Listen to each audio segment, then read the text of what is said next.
कपड़े धोने वाली बहू। शादी से पहले नीला को कपड़े धोने का बहुत शौक था। कभी नल के पास तो कभी तालाब के पास। मेरी नीली वाली लुंगी नहीं दिख रही है। विभा की अम्मा, कहाँ रखी है लुंगी? अरे वो तो विभा ने परसों ही धोकर रखी थी आपकी अलमारी में। देखो वहीं होगी। वो ना मैंने आज धो दी, मुझे लगा कि गंदी हो गई होगी। अरे कैसे गंदी हो गई थी? उसे तो मैंने पहना भी नहीं। हे भगवान, इस लड़की के कपड़े धोने की आदत से परेशान हो गया हूँ मैं। जितना तो घर में राशन नहीं आता, उससे कहीं ज्यादा डिटर्जेंट पाउडर का खर्चा है। इसकी शादी करवा दो, शादी। जाए अपने घर में ही करे काम, फिर चाहे घर के कपड़े धोने हो या पूरे गांव के। हाँ ठीक बोल रही हूँ। देखता हूँ मैं कोई लड़का। वो दिन भी आ जाता है जब विभा को देखने लड़के वाले आ जाते हैं। लड़की मुझे अच्छी लगी। होने वाली सास कहती है, बेटी अगर कुछ पूछना है तो पूछ लो। वैसे तो हमारी लड़की बहुत ही शर्मीली है, जो बोल दो वो मान लेती है, इसे क्या पूछना होगा। अरे कैसी बात कर रही हो माँ, मुझे इन लोगों के घर रहना है, सवाल तो कई है। हाँ हाँ बेटा, पूछ लो ना, क्या पूछना है। आप लोगों के घर कपड़े कौन धोता है? सास का मुंह बन जाता है। देखो, अगर तुम ये कहना चाहती हो कि तुम्हें कपड़े धोने नहीं आते तो सुन लो, कपड़े मैं ही धोती हूँ, लेकिन तुम्हारे आ जाने के बाद मैं रुमाल तक नहीं धोऊंगी। अरे चुप रहना भाग्यवान, बहू बेचारी घर आई नहीं, उसे डराना शुरू कर दिया। वो क्या है ना बिटिया, अभी तक तो ये कल्लू की माँ ही धोती थी, लेकिन अब तुम्हारे पापा तो दहेज में वॉशिंग मशीन देंगे ही।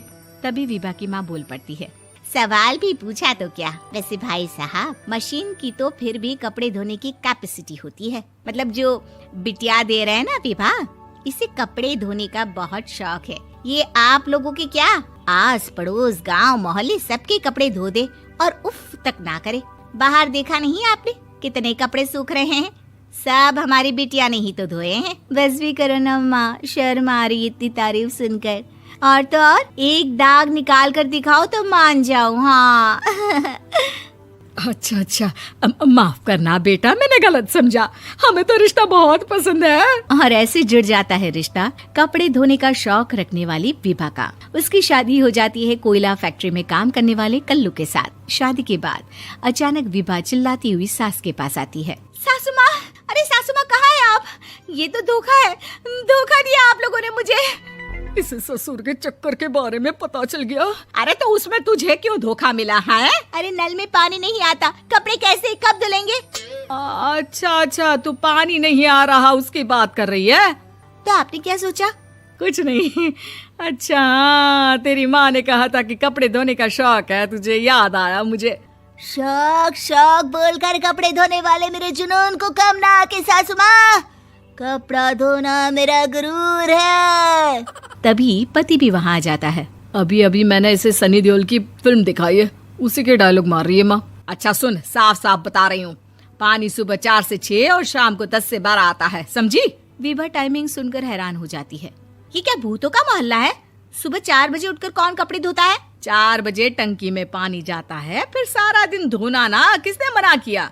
अरे कैसी बात कर रही हैं? 200 लीटर की टंकी में कितने कपड़े धो लूंगी मैं? सुबह ही उठ जाऊंगी मैं। अब क्या था, विभा सुबह 4 से लेकर रात के 12 बजे तक कपड़े ही धोती रहती। एक रोज सास पड़ोस से निकलकर कहीं जा रही होती है कि साथ वाली कहती है, हाँ कल्लू की माँ, जरा ये बताओ कि 2 साड़ी है, 2 ब्लाउज और एक पेटीकोट और एक नाड़े वाला लंबा कच्छा। हाँ तो? अरे तो क्या, कितना लोगी धुलाई ये बताओ। धोबन दिख रहे हैं हम क्या?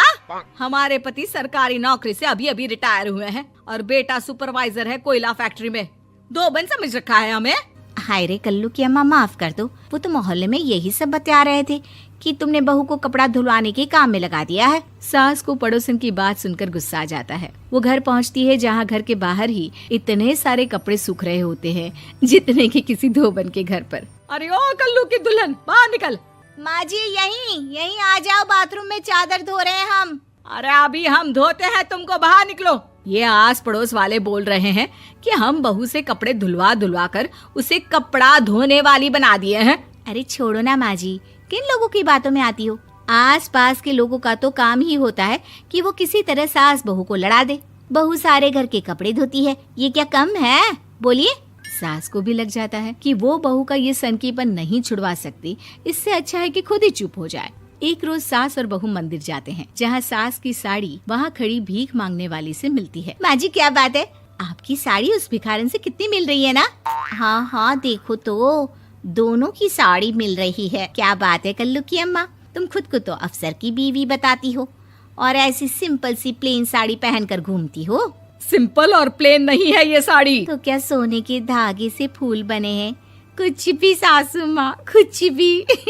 हाँ बने थे इस साड़ी में सोने के धागे से फूल। मेरे पति लेकर आए थे मद्रास से स्पेशली मेरे लिए 10,000 की। ताहे भाई साहब इस भिखारन के लिए भी सेम टू सेम साड़ी लेकर आए होंगे 10,000 की। सास उस वक्त तो कुछ नहीं कहती, लेकिन बहू के साथ घर आती है और अलमारी से एल्बम निकाल कर लाती है। ये साड़ी देख रही है, ये वही साड़ी है जिसे मैंने अभी पहना था। इस साड़ी में ये जो चमकदार फूल दिख रहे हैं ना, ये सोने के धागों से काढ़े गए हैं। लेकिन तू लोकल वॉशिंग मशीन ब्रश से घिस घिस कर सारे फूलों को निकाल कर साड़ी प्लेन कर दी। मुझे माफ कर दीजिए सासू माँ। और तो और, जब मैंने तुझे तेरी गलती के लिए कुछ नहीं कहा, लेकिन तूने तो सबके सामने मेरा मजाक ही बना दिया। क्यों? बहू को समझ में आ जाता है कि अब से उसका कपड़े धोना बंद।